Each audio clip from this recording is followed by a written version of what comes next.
Shalom saudara, saya selalu berharap agar setiap kita dalam keadaan sehat hari-hari ini.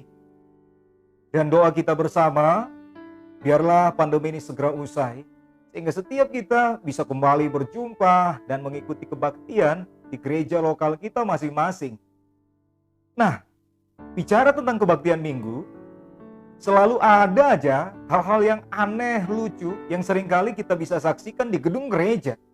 Entah itu mulai dari ngemil makan permen sembarangan, atau ngobrol di gedung gereja ketika kebaktian sedang berlangsung, sampai ada aja yang ngantuk hingga tertidur di gedung gereja.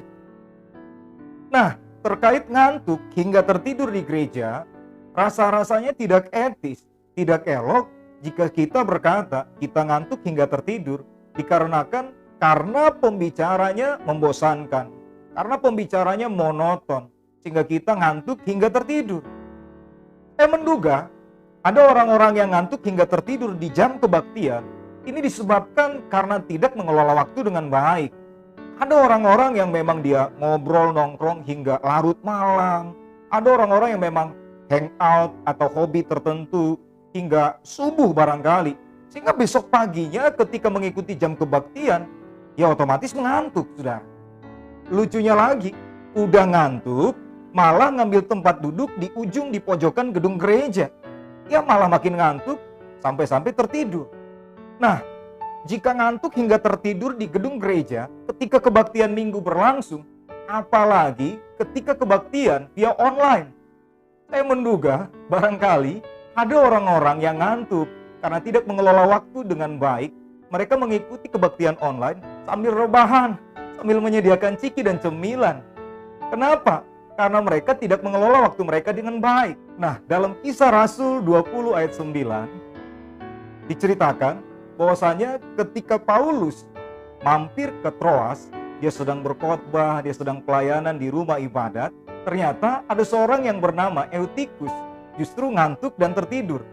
Parahnya lagi, tahukah saudara, ketika dia ngantuk, ternyata dia mengambil posisi di pojokan, sama seperti orang-orang yang ngantuk di gedung gereja saat ini. Apa yang terjadi? Eutikus dikatakan dia jatuh hingga akhirnya mati, saudara. Tentunya saya tidak berharap bahwasanya orang-orang yang mengantuk, yang sedang mengikuti kebaktian di gedung gereja, ataupun saudara yang sedang mengikuti kebaktian online di rumah masing-masing, mengalami kejadian seperti Eutikus. Jadi gimana dong? Saudara, saya berharap setiap kita mampu mengelola waktu kita dengan baik. Kalau memang besok saudara harus mengikuti kebaktian pagi, maka pastikan malam ini saudara tidak tidur larut, saudara tidak begadang. Hingga besoknya saudara bisa mengikuti kebaktian online ataupun ibadah onsite di gereja masing-masing dengan kondisi prima, tidak ngantuk, saudara.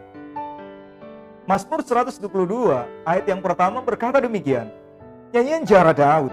Aku bersuka cita ketika dikatakan orang kepadaku, mari kita pergi ke rumah Tuhan. Saudara yang terkasih, dimanapun saudara saat ini sedang berada, entah besok lusa saudara akan mengikuti kebaktian onsite di gedung gereja, atau mengikuti kebaktian via online dari rumah saudara masing-masing. Saya mendorong setiap kita, biarlah kita mengikuti kebaktian dengan sukacita, dengan sungguh-sungguh, saudara. Sekali lagi, saudara, saya mengingatkan setiap kita, mari kelola waktu kita dengan baik, persiapkan diri kita, sehingga setiap kita siap untuk mengikuti kebaktian, tidak mengantuk lagi, dan tidak lagi tertidur di jam kebaktian. Selamat berjuang, Tuhan Yesus memberkati.